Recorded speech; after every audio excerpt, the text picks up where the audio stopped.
নমস্কার, আমি পূর্ণিমা। আমার লেখা কবিতা নারী বলির বিচার। রুদ্রবীণার তার ছিঁড়েছে, ঝংকার সব ফালা ফালা। বনের ফুল সব শুকিয়ে গেছে, কেমনে আজ গাঁথি মালা। চন্দনেতেও গন্ধ উধাও, ধূপের ছায়ে শুধুই ধোঁয়া। লাশ কাটা ঘর নীরব কেন, মুখ বোজা তার আগুন ছোঁয়া। রক্ত এখন ঠান্ডা বরফ, কালশিটে দাগ চোয়াল জুড়ে। ভাঙা হাড়ের যন্ত্রণা বোধ উধাও সবই, ঢাকা শরীর কাপড় মুড়ে।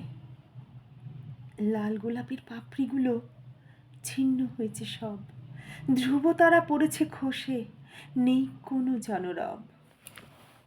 এখন শুধু নারী ছেঁড়ার হাহাকার আর কান্না ভাসে। মনের কষ্টের ভার বোঝা দায় সামলাবে কে? চোখ ফেটে তাই অশ্রু আসে।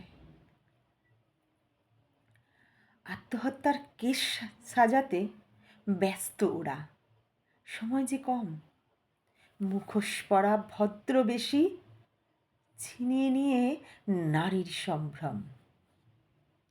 ধনির দুলাল লুকিয়ে বাঁচে, ভয় নেই তার। হাই প্রোফাইল ম্যানেজমেন্ট, জনগণের গণধোলাই পাক্কা যখন। ওসব আর না দেখে ভোলে সব অ্যাডজাস্টমেন্ট। শুধু সাদা দেওয়ালটা কেন অত লাল? উত্তরের মুখ বন্ধ করা, লুকিয়ে রাজার দুলাল।